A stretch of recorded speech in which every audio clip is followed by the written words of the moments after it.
meilleure année 2012, une année de prospérité. Amen. Tu peux ressouhaiter encore tes voisins. Tu peux leur ressouhaiter que cette nouvelle année soit une année de bénédiction et surtout de beaucoup de bonnes surprises. Nous sommes dans le livre de Jean chapitre 5 à partir du premier verset. La Bible dit ceci: après cela, il y eut une fête des Juifs et Jésus monta à Jérusalem. Or, à Jérusalem, près de la porte de Brebis, il y a une piscine qui s'appelle en hébreu Bethesda. Tu peux dire avec moi Bethesda. Bethesda. Dis un peu plus fort Bethesda. Bethesda. Et cette piscine avait 5 portiques. Verset 3. Sous ces portiques étaient couchés une multitude de malades, des aveugles, des boités, des estropiés, des paralytiques qui entendaient le mouvement de l'eau. Dis avec moi le mouvement de l'eau. Pourquoi? Parce que au verset 4, car un ange descendait périodiquement dans la piscine et agitait l'eau. Et celui qui y descendait le premier, après que l'eau avait été agitée, était guéri, quelle que soit sa maladie. Verset 5. Là se trouvait un homme malade depuis 38 ans. Dis avec moi 38 ans. 38 ans. Dis un peu plus fort que ça, 38 ans. 38 ans. Jésus le vit couché et sachant qu'il était déjà là depuis longtemps, lui dit: veux-tu retrouver la santé? Et le malade lui répondit: Seigneur, je n'ai personne pour me jeter dans la piscine quand l'eau est agitée. Et pendant que j'y vais, un autre descend avant moi. Parole du Seigneur. Amen. Vous savez, il y a des années comme ça où tu as cherché le secours d'ailleurs. Tu as été voir le médecin qui t'ont peut-être examiné, qui ont supposé donner des solutions, mais après quelques semaines, tu es retombé dans de mêmes maladies. Il y a des années comme ça où tu as espéré récolter autant que tu avais semé, mais en retour, tu n'as connu que fiasco sur fiasco. Mais laisse-moi te dire, dans ma Bible ou dans ta Bible, il y a des hommes et des femmes comme ça, qui eux aussi ont connu des années comme ça. Des années où ils ont espéré avoir peut-être la guérison. Où ils ont espéré avoir peut-être les enfants. Des années où ils ont cherché par leurs moyens, par leurs relations, comment est-ce qu'ils pouvaient s'en sortir de leur situation. Mais en retour, ils n'ont récolté que fiasco. Ou, si vous voulez, les échecs. Dans les passages que nous avons lus tout à l'heure, tout de suite là, la Bible déclare qu'il y avait une fête des Juifs. Et comme à l'habitude, le Seigneur Jésus était aussi monté à Jérusalem pour aller adorer. Or, dans le temple même de Jérusalem, la Bible dit tout de suite à côté, juste à côté, il y a une piscine qui s'appelle en hébreu Bethesda. Et la Bible dit, tout autour de cette piscine-là, était couché un grand nombre de malades. La Bible souligne noir sur blanc qu'il y avait des aveugles, il y avait des boités, il y avait des paralytiques. Tous espéraient. Pourquoi? Parce que la loi dans cette piscine était que c'est lui qui va se jeter en premier pendant que l'eau était agitée, était guéri, quelle que soit sa maladie. C'était le principe. Pourquoi? Parce que périodiquement, un ange descendait dans la piscine et il agitait l'eau. Et la Bible dit, la personne qui s'est jetée dans cette piscine, la première des personnes, était guérie, même s'il était atteint de sida. C'était le principe, c'était l'ordonnance.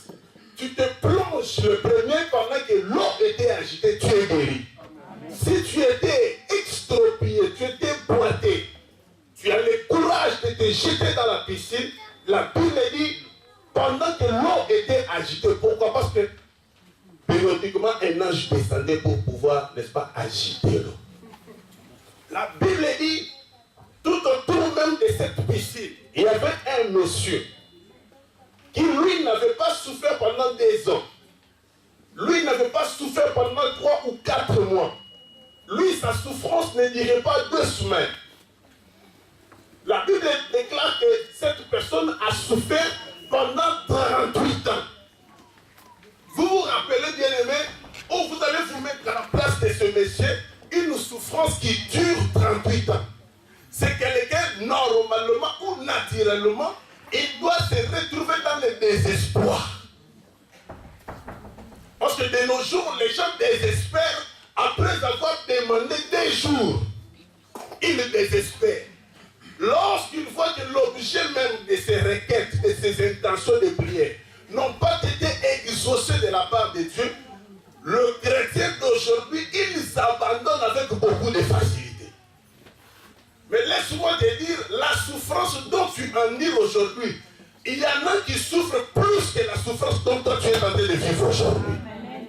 L'exemple type, c'est ce monsieur. La Bible déclare qu'il était tout autour de la piscine avec les autres malades comme lui, mais lui, il était paralytique pendant 38 ans. Pendant 38 ans, cet homme était incapable de se trouver un travail. Et je doute même qu'il était capable de trouver un fiancé. Parce que pendant 38 ans, en étant paralytique, on est déclaré inapte, invalide du travail. Quelle souffrance pour ses parents. Mais ce qui me plaît chez ce monsieur, la Bible déclare, pendant 38 ans, il n'avait pas quitté cette piscine-là. Amen. Alléluia. L'année 2012 doit être pour nous une année d'espoir. Oh, une année d'espoir.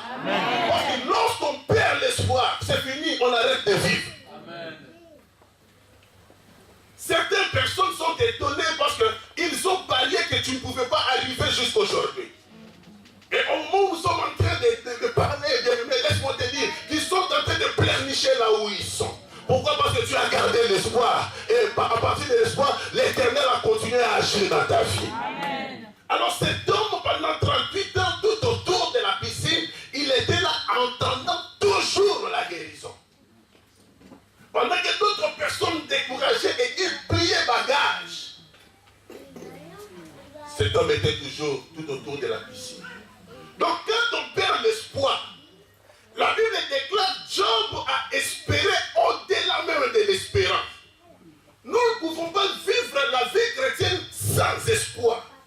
Ce qui fait la force de la chrétienté, c'est l'espoir qui nous lie par rapport à la venue de notre Seigneur Jésus-Christ. Lorsque les chrétiens perdent espoir, c'est là où nous voyons les gens qui ont commencé à s'arrêter quelque part, tout simplement parce qu'ils ont été découragés au regard des années de souffrance qu'ils ont connues. Gloire soit rendue à Dieu, parce que quand on est désespéré, on n'arrivera pas à rencontrer le vrai Seigneur. Alléluia. Amen. La Bible déclare que cet homme-là était là, entendant la guérison. Et pendant qu'il entendait, ayant toujours en lui l'espoir, la Bible déclare, le Seigneur Jésus est à Paris.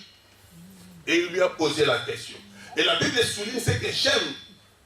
C'est que le Seigneur lui a posé la question de savoir, veux-tu être guéri? C'est cette question dont l'Éternel va te poser durant cette année. Amen. Je répète encore, c'est cette question-là.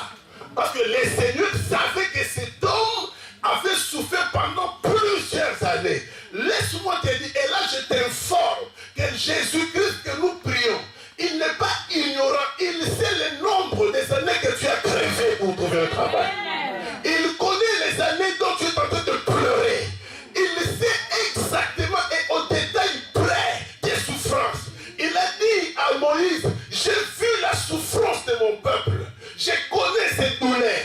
Gloire soit rendue à Dieu, parce que quand Dieu voit la souffrance et quand il est informé de douleurs que nous subissons, il ne reste pas Dieu sur son trône. Il descend pour agir.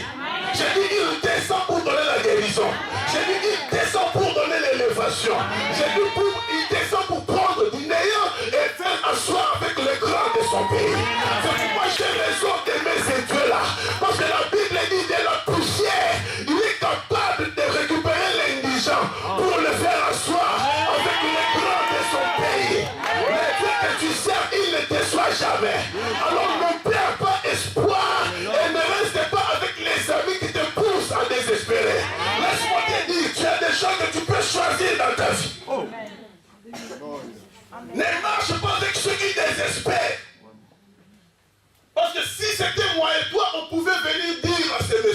Ça fait longtemps que tu es autour de cette piscine, mais tu n'as toujours pas été guéri. Amen. Pris bagage. Espère jusqu'à la fin même de l'espérance. Perds toutes choses, mais pas l'espoir. Les païens disent l'espoir fait vivre. Alléluia. Amen. La Bible dit cet homme de Jésus, l'homme le plus chanté. Parce que l'espérance, il faut que ça reste assis sur une personne. La pierre angulaire, le rejeton de la tribu de David. C'est cette espérance-là qui paye et qui finira par payer. Amen. Cet homme a posé la question à ces messieurs. Veux-tu être guéri? Cet homme a commencé à répondre. Seigneur, tu sais, depuis que je suis tout autour de la piscine, avant, même quand l'ange descend pour agiter l'eau, lorsque j'y vais m'y jeter, il y a une autre personne plus courageuse que moi qui descend avant moi.